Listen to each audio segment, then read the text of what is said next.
എവിടെയോ പോയി എന്തൊക്കെയോ ഒപ്പിച്ചിട്ട് ഒന്നും അറിയാൻ പാടില്ലാത്തതുപോലെ വന്ന് കിടക്കുന്നത് കണ്ടില്ലേ? ഉറങ്ങിയിട്ടൊന്നുമല്ല, ഉറങ്ങിയതായിട്ടുള്ള അഭിനയോ. ഇപ്പൊ വിളിച്ചാ കാണും ഓസ്കാർ അവാർഡ് വീട്ടിൽ കൊണ്ടുവന്ന് തന്നിട്ട് പോകുന്ന രീതിയിലുള്ള അഭിനയം. വിഷ്ണുവേട്ടാ, വിഷ്ണുവേട്ടാ, വിഷ്ണുവേട്ടാ. വേറെ ആരുമല്ല, ഞാന് ശാലിനി. ഉറക്കപ്പിച്ചായതുകൊണ്ട് മനസ്സിലാവുന്നില്ലായിരിക്കും അല്ലേ? അത് എന്ത് മനുഷ്യന് ഉറങ്ങാനും പറ്റില്ല. മതി വിഷ്ണുവേട്ട അഭിനയം. വിഷ്ണുവേട്ടൻ ഈ പാതിരാത്രിയിൽ ആരെ കാണാൻ പോയതാ? ഞാൻ ഇവിടെ പോവാൻ ഞാൻ ഇവിടെ ഉണ്ടായിരുന്നില്ലേ?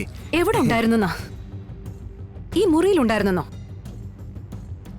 ഈ മുറിയിൽ വിഷ്ണുവേട്ട ഉണ്ടായിരുന്നെങ്കിൽ ഈ രാത്രി ഞാൻ പുറത്തു പോയി അന്വേഷിക്കേണ്ടി വരില്ലായിരുന്നല്ലോ.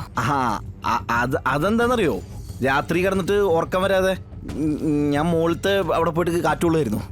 ഏത് മുകളില്? ടെറസിന്റെ മുകളിലേ. അവിടെ ആവുമ്പോ ഈ കാറ്റ് കൊണ്ടിട്ട് നക്ഷത്രം കണ്ട് കിടക്കാന്ന് വിചാരിച്ചു. ഇപ്പഴാകുമ്പോ പിന്നെ നല്ല തണുത്ത ഇളങ്കാറ്റാണെന്ന് വിചാരിച്ചു. ഈ പറയുന്നത് ഫുൾ പച്ചക്കള്ള. വിഷ്ണുവേട്ടൻ ഈ രാത്രിയിൽ ഈ വീട്ടിൽ ഉണ്ടായിരുന്നില്ല. ടെറസിന്റെ മുകളിലായിരുന്നു വെറുതെ എന്നോട് കള്ളം പറയണ്ട. അവിടെ ആയിരുന്നെങ്കിൽ എന്തേ ഞാൻ വിളിച്ചിട്ട് ഫോൺ എടുക്കാതിരുന്നേ? അതെ, എന്നെ എങ്ങനെ ജോയിൻ ചെയ്യുമ്പോ എനിക്ക് തിരിച്ചു ജോയിൻ ചെയ്തൂടെ? അതെ, ഈ രാത്രി താനവിടെ പോയതാ? ആരെ കാണാൻ പോയതാ പറ. അല്ല, ഞാനിപ്പോ ഒരാളാന്ന് വിചാരിക്കാം. രാത്രി ഇപ്പൊ പുറത്തിറങ്ങി പോയിട്ട് ഒന്നും സംഭവിക്കാൻ പോണില്ല. അതെ, പക്ഷെ അതുപോലെയല്ല ഒരു പെൺകുട്ടി രാത്രി ഇറങ്ങിക്കഴിഞ്ഞ.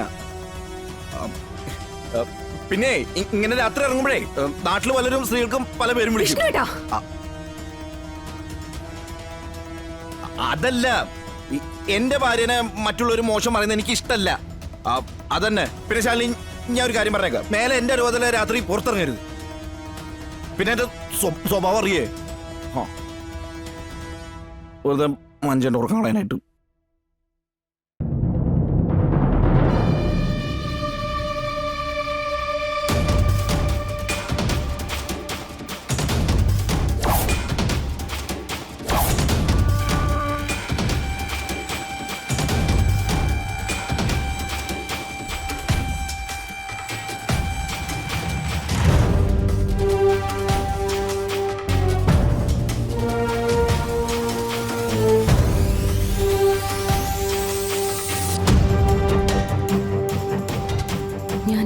ചോദിച്ചാലും വിഷ്ണുവേട്ടന്റെ പ്രതികരണം ഈ രീതിയിൽ തന്നെയായിരിക്കും. ഒരിക്കലും സത്യം പറയാൻ പോകുന്നില്ല. എന്തായാലും രാത്രിയിൽ എവിടെയൊക്കെയോ പോയിട്ട് വന്നിട്ട് കിടക്കുന്നതാണെന്ന് ഉറപ്പായ സ്ഥിതിക്ക് എവിടെ പോയതാണെന്ന കാര്യം കണ്ടുപിടിക്കണം. കൂടെ നടന്ന് നിരീക്ഷിച്ച് കണ്ടുപിടിക്കണം.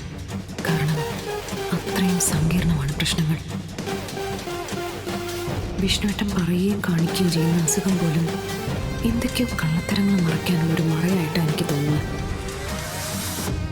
കണ്ടുപിടിക്കണം. വിഷ്ണുവേട്ടൻ്റെ കൂടെ നടന്ന് തന്നെ എല്ലാം കണ്ട് മനസ്സിലാക്കണം.